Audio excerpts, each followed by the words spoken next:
Hello, my lovely listeners. I'm Dr. Mary Barson. And I'm Dr. Lucy Burns. Welcome to this episode of Real Health and Weight Loss. Hello, lovely listeners. Dr. Mary here. It's good to be back and podcasting with you all. And I am joined by the truly fabulous Dr. Lucy. How are you, my friend? Oh, I am super well, Maz. Super well.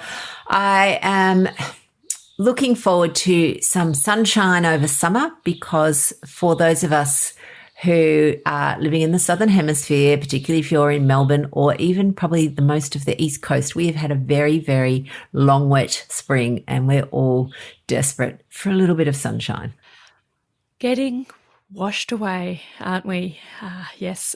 I'm waiting for the ground to be less sodden just so that we can mow, and the grass is easily knee-high. Coming into snake season, I've actually just realised that if I don't mow when the grass is sodden and wet, I'm just not going to mow. So that's probably what I'm going to do on the weekend is crack out the ride-on lawnmower and try and make my backyard less unsafe, that's another thing that we need to live with in Australia that not everybody else has to deal with. No, not at all. Absolutely.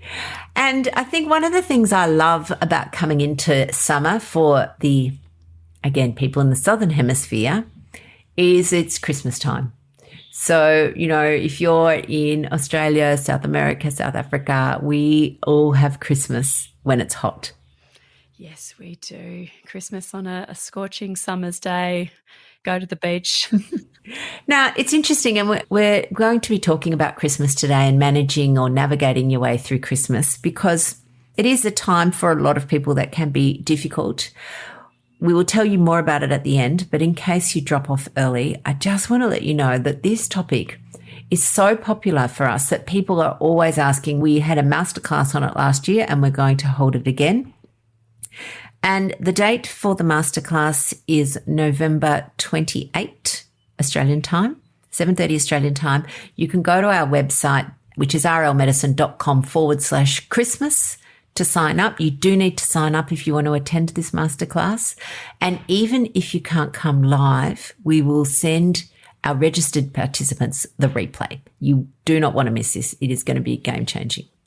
We've done it for a few years now and it is really helpful because lots of beautiful people feel that Christmas time can be overwhelming or just feel that gaining weight over Christmas is inevitable. Like festive kilos are an absolute given. Absolutely. Absolutely. There's lots and lots of stories in our head around Christmas. And, I think both intrinsic and extrinsic forces that can make it a little more difficult, but not impossible. Definitely not impossible. And that is what we will discuss at this masterclass. You can find a way to navigate the tricky times of Christmas, stay on track, and still really, really have fun. Whether you're in the sun or not in the sun, you can still have fun over Christmas. Absolutely. And for our Northern Hemispherians, if that's a word, I'm imagining that you guys will be, bunkering down a little bit over Christmas, particularly if you're in the very northern hemisphere where it is cold and, traditional Christmas scenes of snow and big coats based on your lifestyles. Yeah, I'm sure you can relate, Lucy, but I've spent a lot of time over December as my daughter has grown up, it's just explaining to her why there are snowman ornaments on the Christmas tree and why Christmas carols are all about dashing through the snow. I know, and Frosty the Snowman reigns. Yes, absolutely. We, as Australians, we are moving a little bit towards that. And we have got some, Christmas carol in the bush business. And I think the Rusty Hold Newt features prominently. But I'm fighting the urge to sing that. No, don't sing on this podcast. That's not going to help the listeners.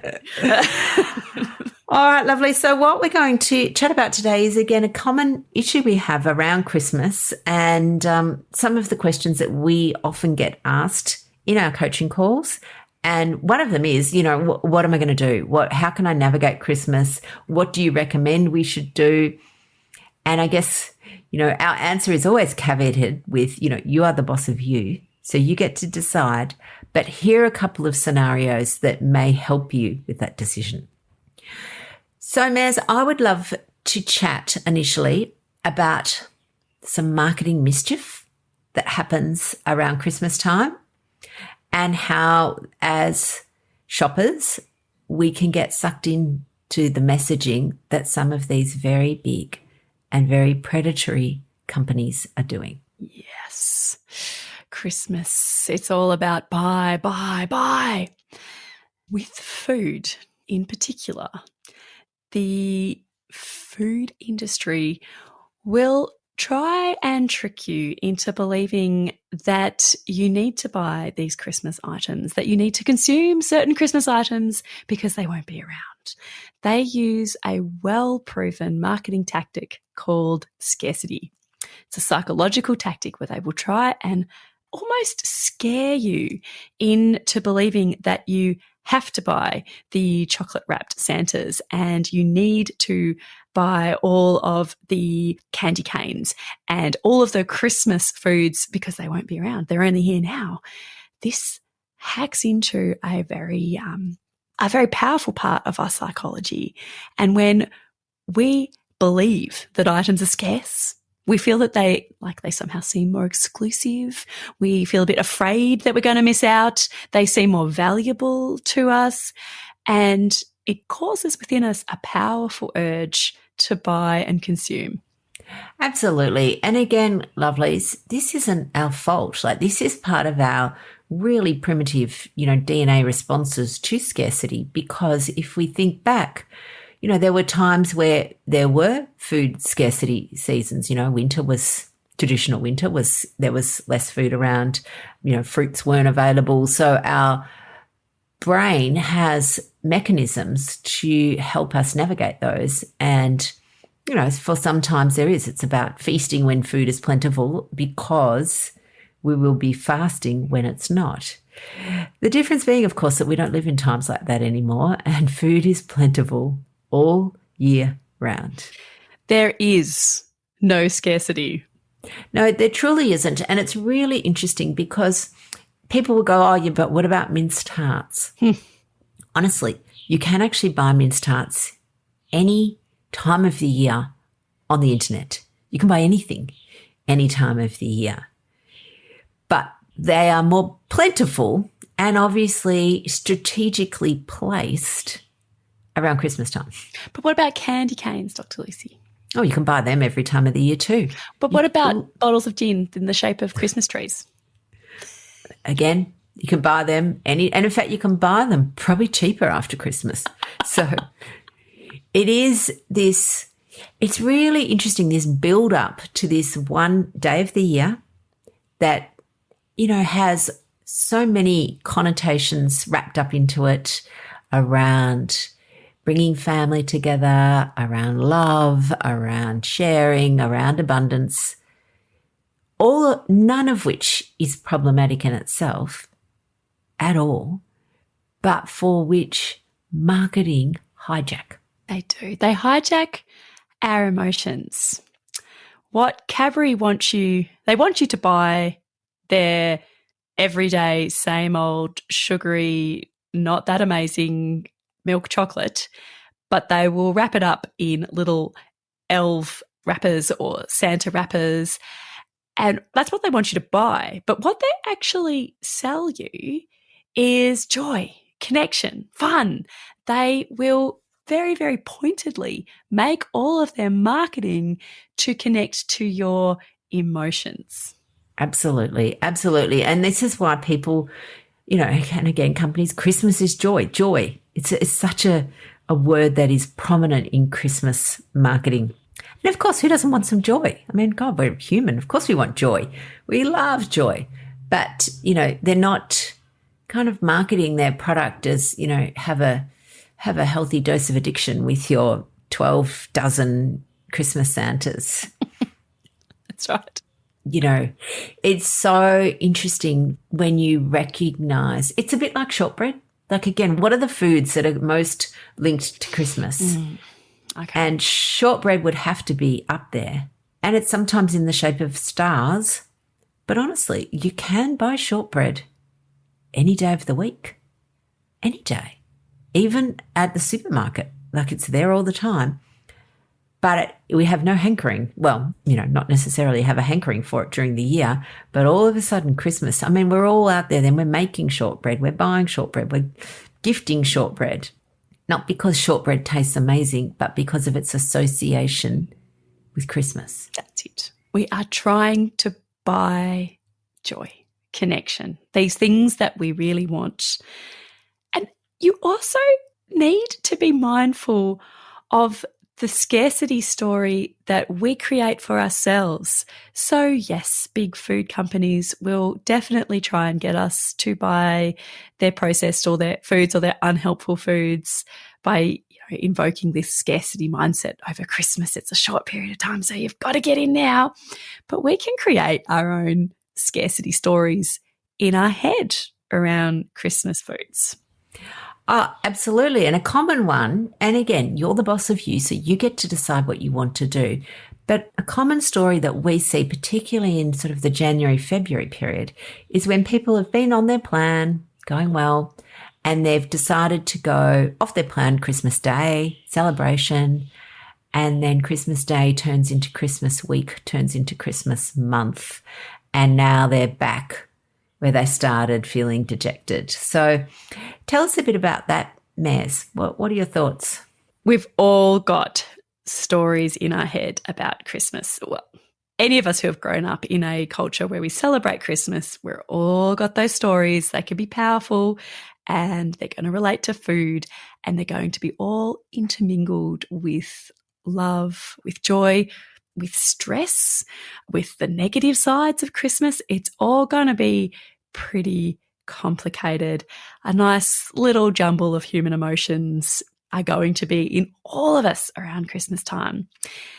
You don't have to believe the stories in your head. It's important to know you can not eat shortbread on Christmas Day and still have wonderful connection with your kids.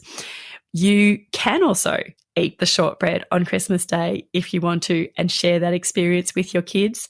But just because you do that doesn't mean that you then need to spiral into hideous self-loathing and continue eating all the shortbread and go on a massive rampage.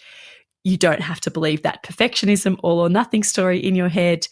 You are the boss of you, and you get to choose what you do and what you believe. Absolutely. And I think this is part of the issue around Christmas is, again, knowing yourself well. There's no rules. You're the boss. You get to choose what you want to do, but what you choose needs to be something that is going to be helpful for you. So it's actually very, very easy to stay on your low carb lifestyle for Christmas because basically there's meat in Australia, meat, salads. If you're, a salady person, even if you're doing the traditional roast, it's meat and vegetables. That's pretty easy. You can make low carb desserts if you want to. You can make a low carb chocolate cake. You can make a low carb spiced puddingy thing if you want to. You don't have to go the full route of traditional food. But if you want to go the full route of traditional food, you can. But here's the big thing. Don't then press the stuff it button. The stuff it button is, I've wrecked it, I'll just eat everything, and then you eat all the Christmas food to get rid of it so that you can start again. That's right. Use your body as a bin to get rid of all of the extra trifle because people bought 7 different desserts to Christmas lunch and your fridge is absolutely bursting at the seams with leftover cake and pudding and dessert, and the best way to get rid of it is to just eat it, and then you can find yourself later on sometime in January realising that you've taken an unhelpful turn. Absolutely. And again, we fluffy. For those of you who don't remember, fluffy is our euphemism for waking up your sugar cravings, your sugar addiction. He's awake and rampaging, and it becomes just that little bit harder. So, I think that there's many ways to approach Christmas Day, and it's about finding the most helpful way for you as a person. For me, I will Well, the first thing I know is that I always over-cater. It's a thing that whenever people come to my house, I'm sort of mindful that I am likely to over-cater. So I've been working hard on that in the last few years because I'm not feeding 5,000 people. I'm feeding maybe 10, and then they don't eat that much food. So that's a little scarcity mindset story in your own head that you're aware of. Absolutely. Yeah, exactly that. In my brain, I'm going, God, what if they're more hungry? What if I haven't got enough food for them? I mean, seriously, how much food can one person eat? So, yeah, that was always something that I used to have a story around, making sure there was enough food for everybody. And in my head, if I'd got to the point where there was not many leftovers, it was like, oh my God, maybe they were still hungry. There's no way they could be still hungry. Seriously, there was enough food. Anyway, that's a little side issue. But the reason I work hard on that now is because I don't want, unhelpful foods in my house for prolonged periods of time. It's much easier. It is. It can be really problematic having a freezer full of ice cream and a fridge full of desserts just sitting there calling your name on Boxing Day and for those first few weeks of January versus not over catering and maybe just having a bit of leftover ham that you can enjoy some ham and eggs for breakfast for a few days afterwards. Absolutely. And in fact, that would be one of the things I do look forward to at Christmas is buying a big ham, which I don't buy during the year, but it's a great way to tap into that mindset that a leg of ham is about Christmas. It's there in the fridge. It's not something I can regulate ham pretty easily. I don't need to worry that I'm suddenly going to wolf down the whole leg in 2 days. And then it does mean I have a lot of meals with ham, but I love ham, so it's easy. Great. It's good. Everything's better with pig. So I think it's really about, I think if you come to the masterclass, this is what we talk a lot about. It goes for an hour, so it's a lot of good information for you that really does unpack some of these mindsets that you may not even know about. I mean, we've touched on scarcity. We've touched a bit on perfectionism. There's others, particularly we talk about FOMO and the food bullies and all of the stories in your head that just may take you and your all-terrain vehicle off the path that you want to be on. And that is not the only option available to you. You can absolutely get through Christmas keeping your inner all-terrain four-wheel drive vehicle on the path that you want. Obviously, you have to go over a few little ditches and you've got to navigate Christmas parties and work do's and all these things. So it can take a little bit of skill. It can take a little bit of practice, a little bit of planning, but you can do it. So come to our masterclass and learn more about how you can stay on track through Christmas. Absolutely lovely. So again, that website address is all the W's, rlmedicine.com/Christmas. And as a reminder, it's on Monday, the 28th of November, 7:30 Melbourne time. And if you can't come live, we will send you the replay if you've registered. It's going to be amazing. Good one. Excellent. All right, lovelies. We hope you have the most wonderful, fabulous, healthful week ahead, and we will see you next week. Bye.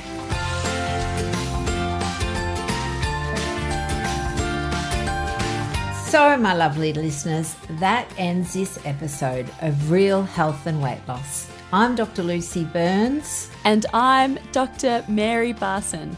We're from Real Life Medicine. To contact us, please visit rlmedicine.com. And until next time, thanks for listening. The information shared on the Real Health and Weight Loss podcast, including show notes and links, provides general information only. It is not a substitute, nor is it intended to provide individualized medical advice, diagnosis, or treatment, nor can it be construed as such. Please consult your doctor for any medical concerns.